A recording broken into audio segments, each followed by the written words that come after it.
On a Stone Age island at the ends of the Earth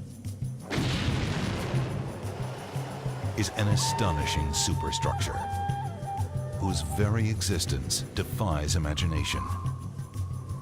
To build it, men climbed mountains no one could climb, gave their lives building roads no one could build, dragged the world's biggest trucks and shovels where they could not go, thousands of feet into the sky, into a deadly realm of blinding fogs and perilous quests for staggering riches. They did it all to mine a hidden fortune, a mountain made of gold.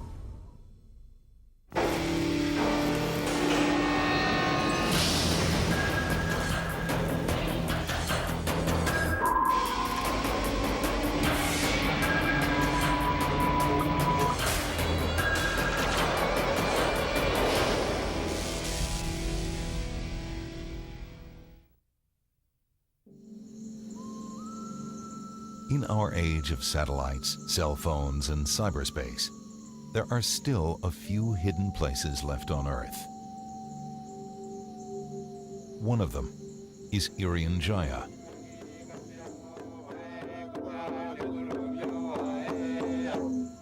A land born of fire, crowned by ice, where pathless jungles swelter in equatorial heat, where freezing mists envelop soaring mountains, and men still live untouched by time. Some 75 miles from its jungle shores, a wall of mountains soars to 16,000 feet, the highest peaks between the Andes and the Himalayas.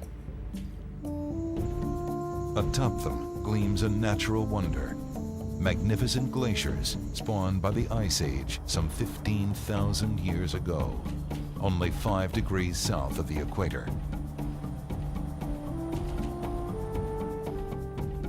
Just below these glaciers lies a wonder of man. 2 gigantic mines called GRASBERG and Erzberg, less than 2 miles apart and nearly 14,000 feet high.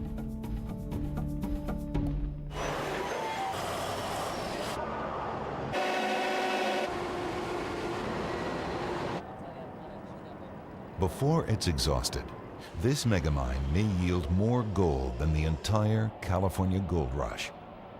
Many call it the most spectacular mineral deposit ever found. It's a mountain of ore, but it's not just that, it's also a root of ore. So like if you had a tooth, you know, and you can see the part that sticks above the gum, that's what most people mine. But if you extracted that tooth and it's got that long root on it, we've got that as well, and it's also full of ore. So you're looking at a vertical mile of gold ore body. It's just incredible. Grasberg and Erzberg lie some 700 miles north of Australia and 2,000 miles east of Indonesia's capital, Jakarta, in the western half of New Guinea, second largest island in the world. Once a Dutch colony, Irian Jaya is now an Indonesian province and home of some of the world's richest deposits of copper and gold.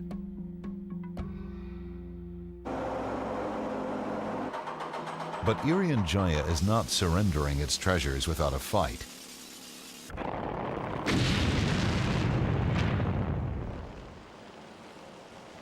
The Grasberg-Erzberg mining complex took 20 years to build, cost more than $3 billion, and took its toll in human life. At its dizzying altitudes, men must work 24 hours a day, 7 days a week, to make mining profitable in one of the most remote locations on Earth.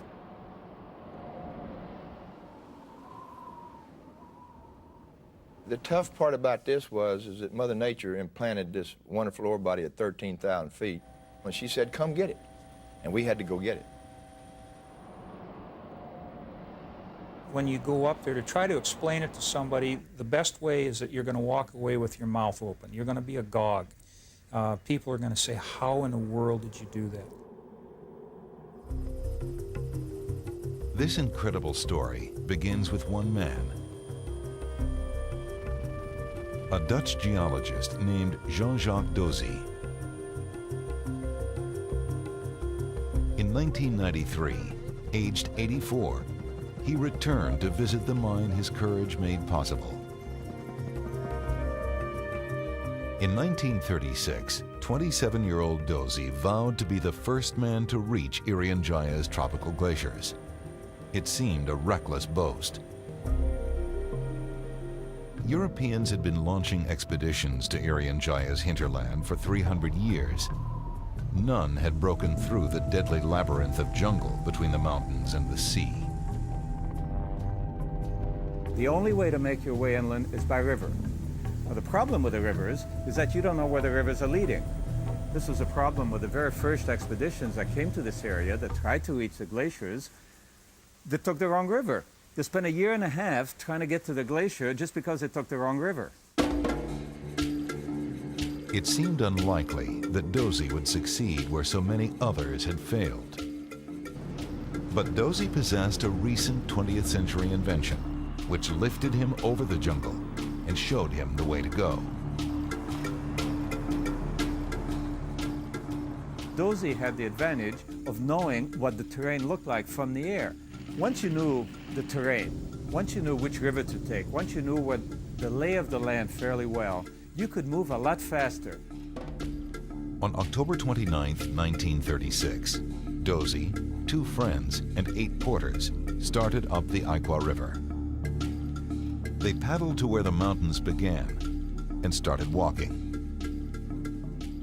We just walked up as far as we could, started cutting, followed a trail, made a trail, and the higher we came, the more tougher it became.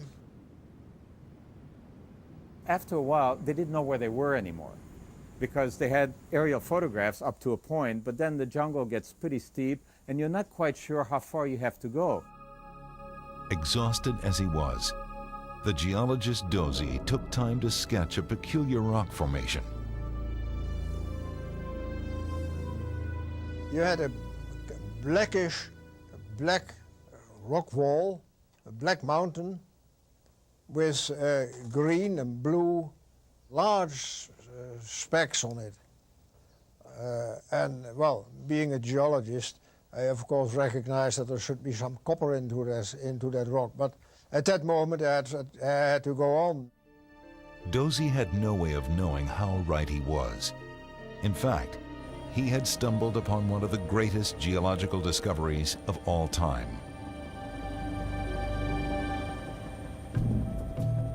3 million years ago, a series of volcanic eruptions injected riches into the mountains of Irian-Jaya. The erupting volcanoes opened up cracks deep within the earth. Propelled by hot gases, molten magma from the Earth's core flowed into these fissures, carrying with it unusually high concentrations of copper and gold. One of them was Jean-Jacques DOZY's strange black mountain, the biggest copper deposit ever discovered above the surface of the Earth.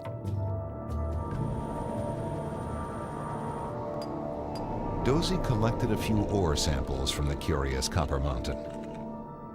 On his field maps, he named it Erzberg, Dutch for Mountain of Ore. Back in Holland, he wrote a report describing his discovery. But his timing could not have been worse. DOZY published his report in the summer of 1939. On September 3rd, World War II began. While Holland suffered under Nazi occupation, the Erzberg report gathered dust. 20 years later, a Dutch geologist gave it to Forbes Wilson. Wilson was chief mining engineer for Freeport, an American mining company. Forbes was a man who had to be the best or the biggest or the fastest or the smartest with anything and everything. And indeed he was in many areas. That's part of the reason I think that we today are mining in the Erzberg complex. Wilson was looking for nickel deposits, but when he read DOZY's description of the Erzberg, he forgot all about nickel. After Forbes Wilson read the DOZY report and it became part of his being, we can almost say that it became a holy grail for him. He was a man 50 years old at the time and a heavy smoker. He gave up smoking, got himself in shape, and organized this expedition. He had to find and see for himself Erzberg. On May 30th, 1960, Forbes Wilson plunged into the jungle, determined to reach the Erzberg. He asked his friend and fellow geologist DELOS FLINT to come along. Flint jumped at the chance to take part in the adventure of a lifetime, despite the perils of trekking through Irian Jaya. The worst thing there were the leeches. And if you looked at a bush, the leech would be there trying to find something warm that he could attach to. We'd always get a few. And one time I found one on the roof of my mouth. If I hadn't been busy talking, I guess I wouldn't have had it happen. But leeches weren't the only unfriendly locals. Only 1 year after the Forbes Wilson expedition, the explorer Michael Rockefeller vanished in Irian Jaya. Some believe the son of Governor Nelson Rockefeller drowned or was killed by sharks, but others are convinced he was eaten by cannibals. When Del Flint and Forbes Wilson first encountered Irian's indigenous peoples, they felt threatened, but for a different reason. Even though you've seen pictures of them with their gourds covering their privates, the first time you see it, it's a real shock. You feel very, well, unequipped, that's the way I would put it. They came in with all their finery and charged like they were being arrayed in war, which sort of gave you, whoop, you know, but they turned it into a dance and everybody was happy. On June 16th, 1960, after 18 days of hard travel, Del Flint and Forbes Wilson found the Erzberg. A surface inspection convinced them that it was indeed a mineralogical marvel, thickly laced with enormous chunks of the yellow copper ore known as chalcopyrite. There'd be blobs that up to 4 feet across, or perhaps even longer, that were solid chalcopyrite. And when you saw that, it was just, you boggled your mind. When I first got there and got up on the thing, I just screamed like Tarzan, "Yoo-hoo, God, it's mine, all mine!" The two American geologists had proved that Erzberg was really a mountain of ore. But Jean-Jacques DOZY had called it a mountain of ore on the moon. Who could build a mine in one of the most inaccessible places on Earth? In the 1960s, Irian Jaya's mountain of copper and gold appeared as spectacular as Forbes Wilson believed it would be.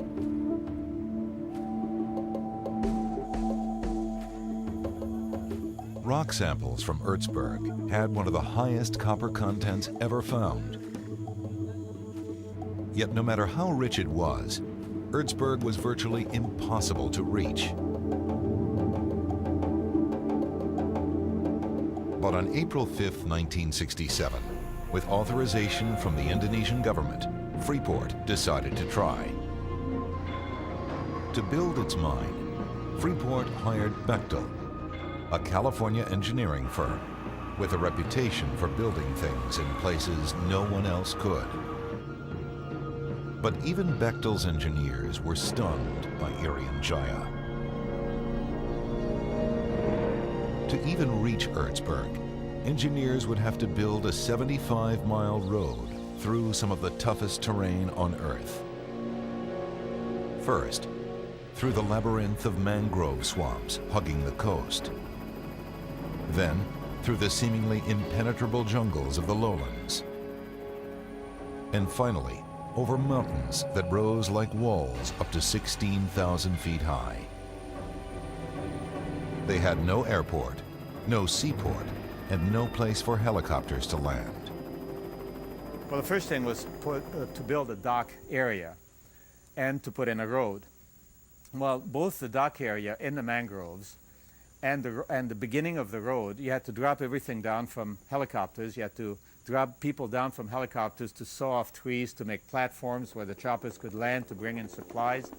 They would get their people into choppers, put them in a hoist with a chainsaw. The people would come down from the chopper with their chainsaw going. Now, remember, they're dropping down on a solid canvas of treetops. So they would have to cut their way down to the floor of the jungle as the helicopter tries to hover, and the master who's inside the helicopter is watching to make sure that this guy doesn't start bouncing around back and forth. You can be slammed against a tree. People have been killed this way. As crews cleared helicopter landing sites, road building began. Workers came from all over the world to take on the incredible challenge. Among them was a young Indonesian from Sumatra named ILYAS HAMID. When I was selected to come here, I was a little bit afraid because I heard there were almost no people in this place, and also some rumors that people in this area ate other human beings. However, when I shared my concern with my family, they gave me their support and told me to leave my fate to God. Engineers dredged tons of gravel from riverbeds, trying to create the foundation of a road. In the worst places, it took as much as 50 cubic yards of gravel to build 1 foot of road. Overnight, while the road builders slept, the road they had built the day before often sank into the swamp. In places, Bechtel built 2 miles of road for every mile that survived. Working in this place was very difficult. I thought that after digging mud for 3 to 6 feet, I would get to hard soil. But in fact, we were still finding mud after we had dug more than 30 feet. In one day, we could make only 15 to 20 feet of road. As the road inched forward, landslides buried tractors. Trucks fell into rivers. Helicopters sank into swamps. And that was the easy part. 50 miles from the coast, the sheer wall of Irian's backbone rose up as steep as 70 degrees. The mountaintops were razor-sharp ridges, in places only 2 feet wide, with vertical drops on either side. Yet 25 miles of road had to be built over those mountains if Erzberg was to be reached. If you're willing to put enough S-curves into the road, you can put a road up almost any slope. Then the problem is to put the road along the ridgecrest. Now what Bechtel did is from helicopters, they dropped down very small bulldozers that are the size of small lawnmowers. They would drop these down, and these bulldozers would cut off the top part of the ridgeback. And then slightly larger bulldozers would come in. Bechtel went through 6 size bulldozers between these very small lawnmower-type bulldozers until they got to the big boys the size of a house, which eventually did build the road. So you started getting a flat ridge line, and then you started going down in S-curves, going down to the bottom. Tremendously difficult. Bulldozers would fall over the edge. Who knows where they ended up? The bulldozers pushed forward. Drivers kept one eye on the dizzying drops below them, and the other on the crumbling cliffs above. No one knew if he would live or die. One day, my bulldozer broke down, and the helicopter could not bring a spare part. The next morning, my friend, an American whose bulldozer was working, replaced me as the leader of the work.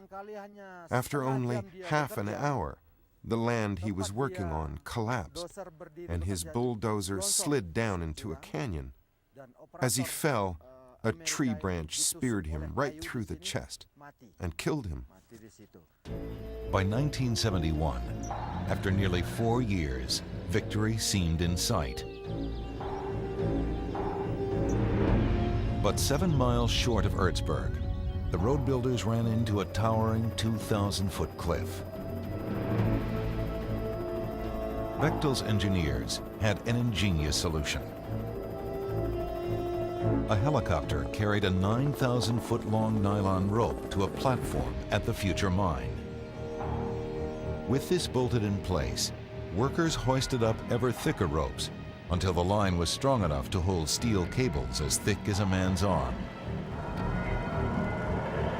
This web of steel became the longest aerial tramway of its day and one of the steepest. Its cars rose 2,000 feet in less than a mile. But no one anticipated the mysterious vibrations that shook its cables. Vibrations would be so strong they had to stop everything because the ore cars would vibrate right off the cable. They called in a Swiss mathematician. He said these cables are like the strings on a very fine violin. If they're a bit out of tune, the violin sounds lousy. He recalculated speeds and stresses. Since then, everything has gone very smooth.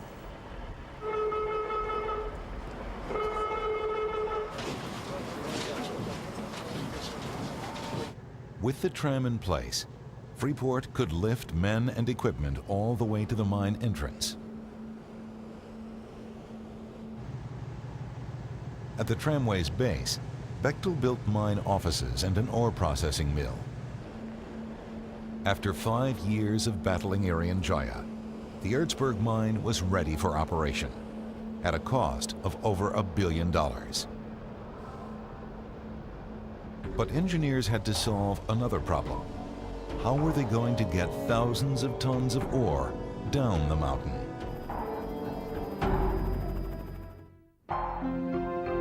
By 1972, engineers had met the challenge of building a road through Irian-Jaya. Miners could begin digging the huge deposits of copper and gold discovered there. Soon, they were mining thousands of tons of ore per day. But they also faced a new challenge: how to ship that ore from Irian-Jaya's faraway mountains to the rest of the world. Trucks and trams couldn't carry enough ore per day to make Erzberg profitable.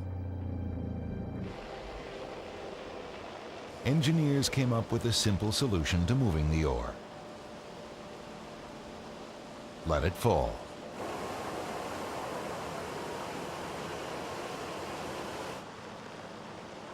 Newly mined ore begins its journey to the world through a series of ore passes. These giant chutes send it plummeting 2,000 feet to the base of the tram. As the ore hits the ground, it breaks into smaller pieces, making it easier to move. Conveyor belts rush the fallen ore to a mill. Inside the mill, it pours into the world's largest ore crushers, some nearly 40 feet in diameter. Whirling inside these enormous drums, thousands of steel balls attack the ore, grinding it into smaller rocks, and finally into a powder. At the mill, workers mix powdered ore with water to create a concentrated liquid slurry of copper and gold. But this concentrate is still 10,000 feet high and 70 miles from the sea. Gravity gets it there. Mill workers pump the concentrate into a pipeline running beside the road. After 20 miles, the descent becomes so steep that gravity alone carries the concentrate another 50 miles to the sea.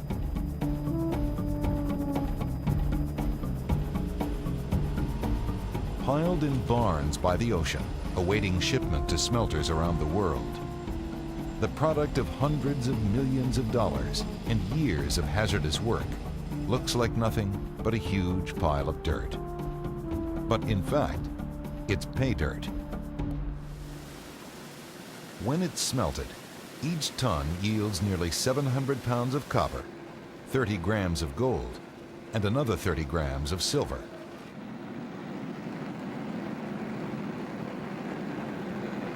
We mine the ore at 14,000 feet and we sell it at sea level. And that's a 75-mile distance between those two. Nobody else does that.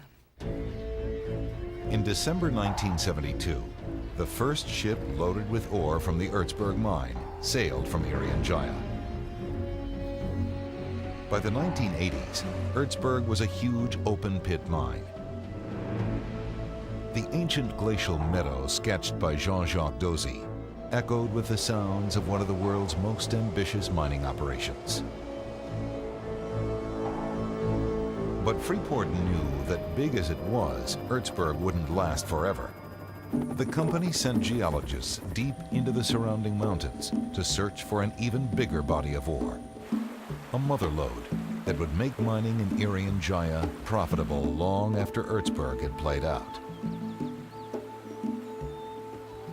It was a dirty, dangerous, thrilling job for a few exceptional men and one exceptional woman.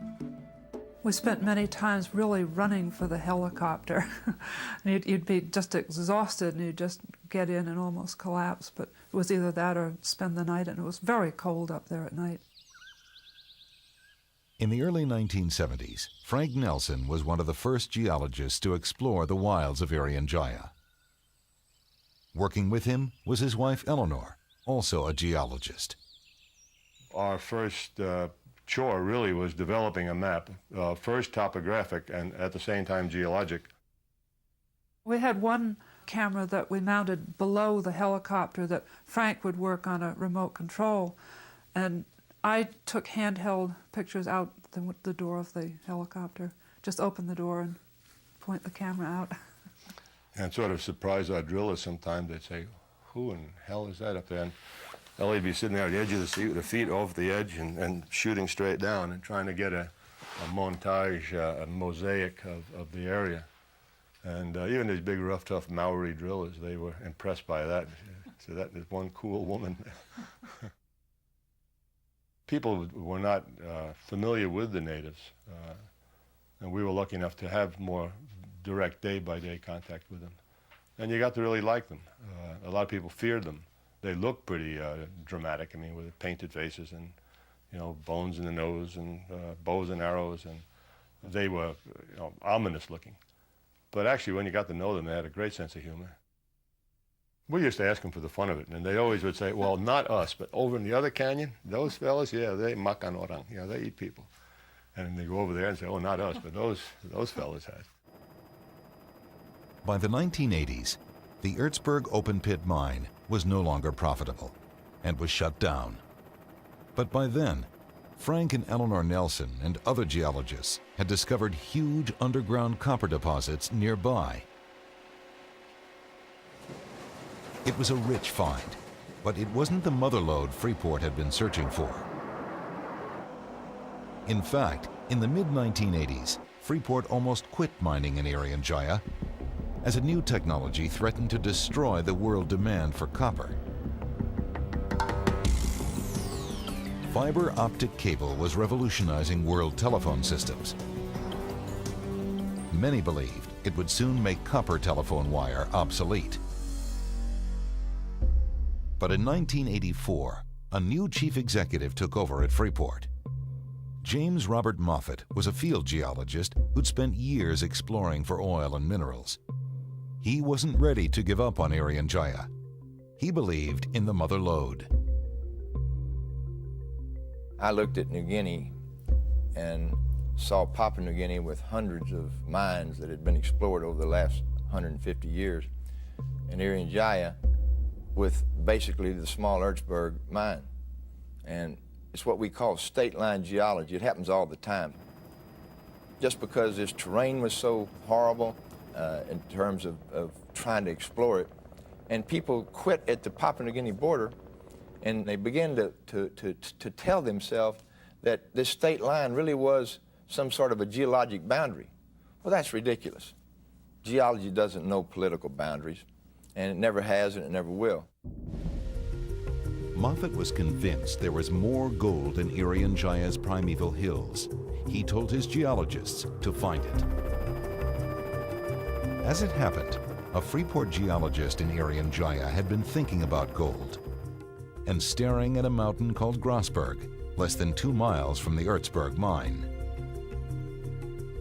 Every morning I'd look up and I'd see the outcrop, I'd see that mountain sitting up there, and I'd think to myself, gee, there really should be something up there. It literally drove me nuts to stand down at the bottom of that mountain and look up at it and know that there was a rock up there that I hadn't been on. And that was an itch that I just had to scratch. And after about 2 years, we finally got a chance to do it. The rocks Dave Potter collected on GRASBERG assayed at 1 to 2 grams of gold per ton. It was enough to justify further investigation. Potter set up diamond drills and took core samples. The first one came back, which was an angle hole that went directly under the outcrop, and not only did it have gold in it, it also had copper values. And for the first time, I started thinking to myself, there's something more here than just a gold deposit. The one that really drove it home was the last hole that we drilled. It went over about 1,500 feet deep. And out of that 1,500 feet, all of it but about 90 to 100 feet came back with copper values that were ore grade. In other words, they were on the order of 1 to 2% copper, on the order of 1 to as high as 5 grams per ton gold. That hole was when I suddenly felt, my God, this is big. Big was an understatement. GRASBERG made mining history.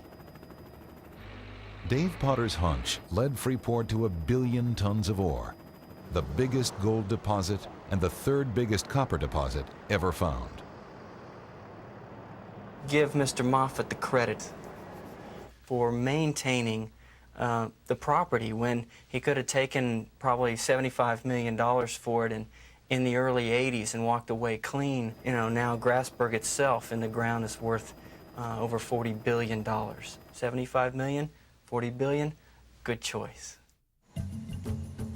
But as the first euphoria faded, a sobering realization took over. A wall of cliffs blocked the Ertsberg road from reaching the GRASBERG. To mine its bonanza, Freeport would have to haul the world's biggest trucks and shovels up Irian Jaya's nearly vertical cliffs to a mountain even more remote than Ertsberg. At Ertsberg, engineers had achieved the incredibly difficult. Now, at GRASBERG, they faced the impossible.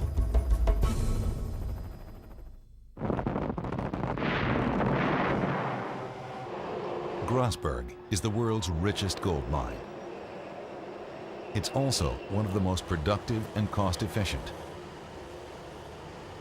Working 24 hours a day, 7 days a week, its miners dig 600,000 tons of ore in a single day.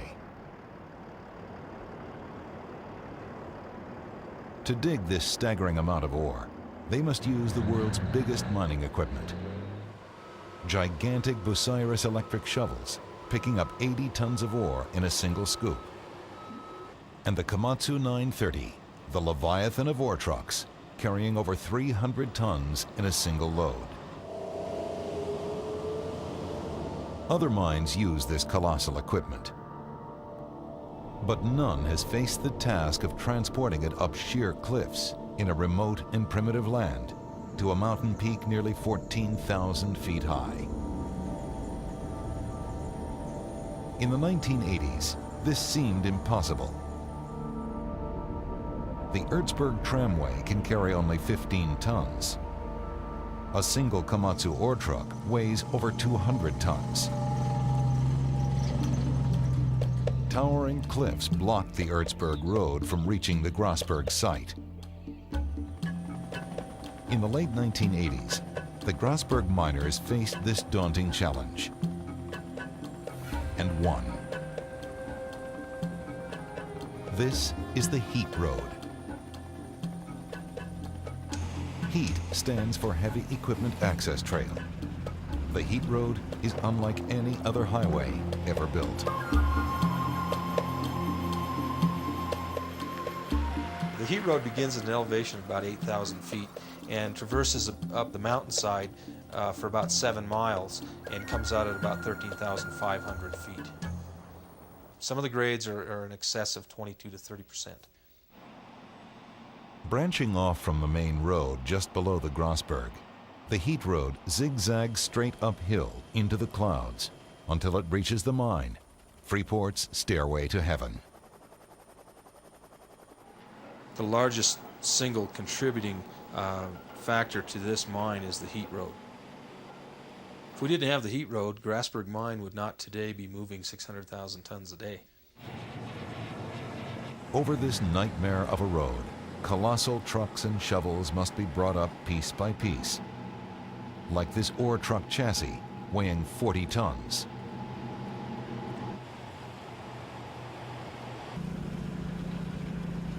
In places, the road seems to defy the laws of physics, as its grades approach the maximum angle a fully loaded vehicle can climb. The H.E.A.T road shouldn't exist. If you look at the H.E.A.T from down below, you don't even know what it is. When I bring people up for their first visit, they look and they just say, "What is that? What's going on up there?" Many said this crucial road could not be built, or if it could, its cost would be astronomical. They hadn't counted on Freeport's veteran road builder, ILYAS HAMID. Freeport asked several independent contractors from Australia to give them an estimate as to what it would cost to build a road, and the estimates came in dozens and dozens of millions of dollars. He heard about these incredible estimates and he thought to himself, "This is crazy. I can do this for a lot less money than what these people are asking." So his expat supervisor agreed to let him try. First, my boss took me to see the situation from the helicopter. I told him I needed a bulldozer, mechanics, and fuel. My boss said, "Okay, ILYAS, I give you everything you need." So the guy just drove his bulldozer from the top to the bottom. It took him a while. He didn't do it overnight, but he just zigzagged back and forth. It was the hardest work I have ever done. The bulldozer was always in danger of falling because the ground was very slippery and had very little soil on top, so the challenge was very big. When you drive a bulldozer on a slope as steep as the slope going up to GRASBERG, you can go over any time. He almost did several times. His nerve endings are so much better than ours in sensing that fine line between toppling over in your bulldozer and dying and being able to make that cut on which other people can follow behind you. That road was built for under $2 million. Incredible, just because of one guy who had whatever it took, brave enough, to go and drive his bulldozer from the top to the bottom. He's kind of a mellow guy, but inside I think he's a tiger, and he loves the challenge. And he made something amazing happen. He maybe doesn't know much about the world of physics. Maybe he just says, "You want a road from A to B and I'll get you there." The H.E.A.T road conquered Irian Mountains. But steepness is not the only obstacle to be overcome. At nearly 14,000 feet, operating one of the world's biggest mines is a daily, dangerous challenge. Most mornings begin in brilliant sunshine, but by midday, clouds sweep in from the sea. Within seconds, visibility at GRASBERG can drop from nearly perfect to nearly zero. Most days, the GRASBERG miners must operate their Leviathan machinery in fog so dense they can barely see.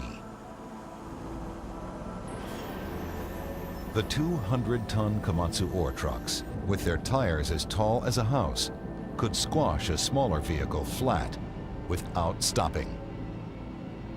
Now they've got very strict rules about what to do once the fog comes in, having your lights on, being X number of meters away from any other truck, who has priority, and these safety measures are followed extremely closely, otherwise people would be dying all over the place. Ore truck drivers like Alexander KROMSIAN have been trained to handle dangerous weather. If the fog is closer than 50 feet, I park my truck and wait until it disappears. I'm never frightened, although I worry a bit because the road is very narrow and slippery. Like many GRASBERG employees, Alexander KROMSIAN is an indigenous ELEANOR. His truck driving skills are even more impressive than they seem. I had never operated a vehicle before. The company tested me when I came. On the first day of training, I was a little confused, but I did not find it difficult after that. 20% of my people are local Irian people who have never seen a Toyota before or a car, and they come up and they're driving 300-ton haul trucks. That's a challenge in itself. And we're pretty proud of our workforce. I mean, I've worked at numerous mines, and I'd put my people up against any other mines in the world.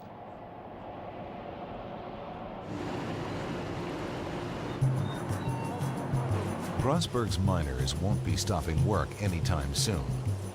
Geologists believe the deposit is even bigger than originally estimated and may still contain billions of tons of ore. But Freeport has not given up its quest for new bonanzas of copper and gold. The search has sent geologists on death-defying explorations. Today, the GRASBERG mine remains the biggest gold deposit ever found. Freeport geologists continue their search for an even bigger one. Today's scientists have tools unimagined by the explorers of the past.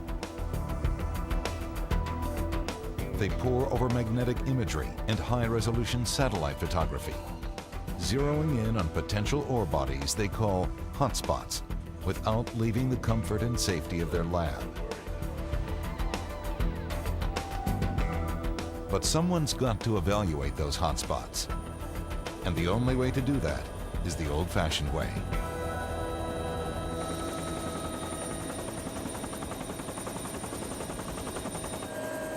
Jay Pennington's morning commute is a little different from most. We just pop out of the helicopter basically 2 at a time with a sampling pack and a survival pack.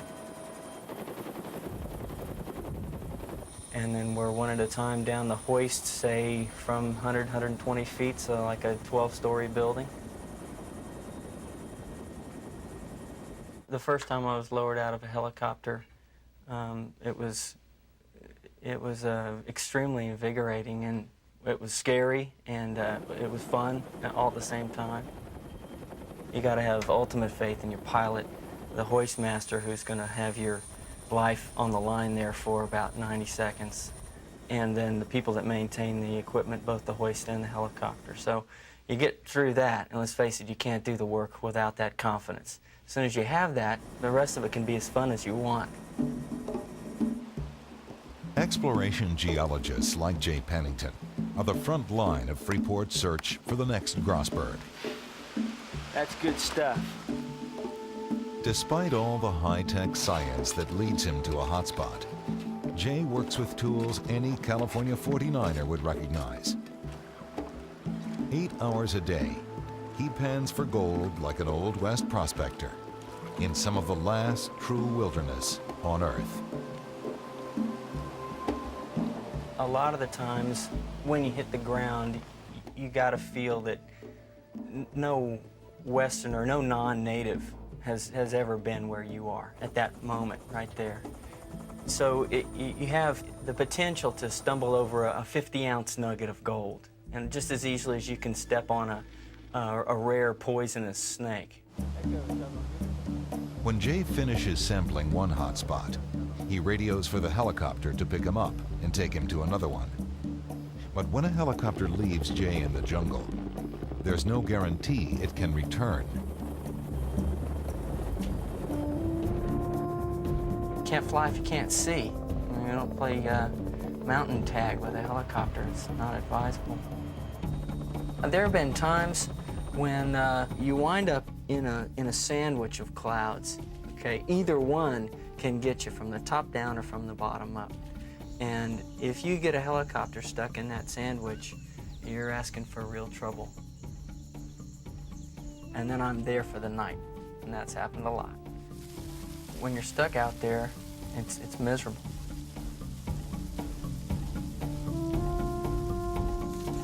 Beyond all the adventure lies the ultimate dream, an ore body even bigger than Grasberg. In 1994, a Canadian exploration company claimed to have found it. BRIAX announced it had unearthed an enormous gold deposit on the neighboring island of Borneo. How enormous?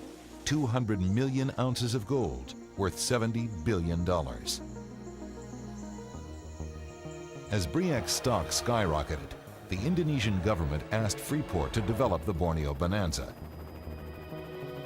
But when Freeport's geologists finally got a chance to test BRIAX ore samples, they made a shocking discovery. What they were finding was particles of gold in that rock powder that were 10, 20, 50 times the size of the rest of the powder. So they were obviously salted. The gold that we found in our samples that we had drilled and processed, the few grains of gold we did find were very small, minuscule compared to what they found, and it just told us that somebody had falsified the information by adding gold to the samples. The BRIAX gold strike was a hoax. Freeport executives asked Michael de Guzman, BRIAX's chief geologist, to meet with them and explain the falsified ore samples. It was D-Day right there. That was when Steve was going to make the first confrontation and say, hey guys, you know, what gives here?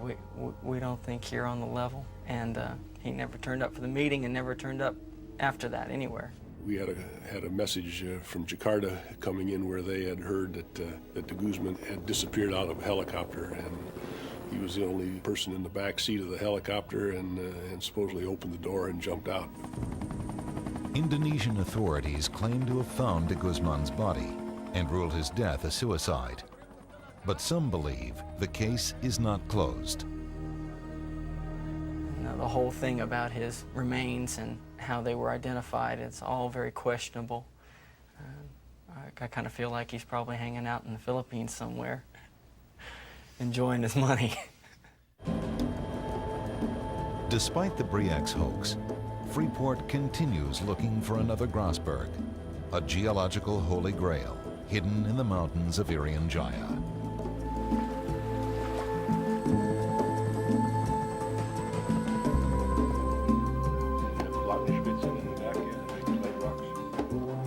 Like true grail seekers, those who have braved the quest have been transformed. The country itself is so spectacularly beautiful that well, I always said it was a religious experience to go to work in the morning because the sun was just hitting the tops of the peaks, and it was just a wonderful place. Some of the things that I'm going to remember for the rest of my life, and things that I have a hard time talking to other people about, are things like being in a helicopter at 18,000 feet at 6 o'clock in the morning and watching the sun rise over that mountain. It's magic. It's unbelievable. When we were finally leaving for the last time, Ellie and I were in the helicopter, and you could hear this whoop, woof, woof, woof, woof, and a whole mob of natives came running down, trotting down, all dressed up in their finery.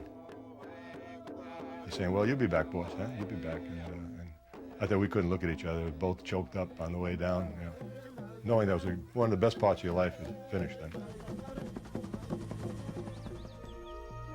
I think the men who built this mine, I think, are really an unusual bunch from the standpoint that not only were they hard workers, you can find hard workers almost anywhere in the world. I think it was a vision that they had, which I think was inspired by the kind of terrain they were working in. No place has a physical toughness and splendor that Irian has. It was really a challenge. Man against nature, but nature at her most unforgiving, nature at her toughest. I don't think you can find any place on Earth where nature is any tougher than this. Grasberg and Erzberg will forever remain monuments to those who discovered them, built them, and made them work. A tribute to the human courage and determination that, against stupendous odds, erected a superstructure above the clouds at the ends of the earth.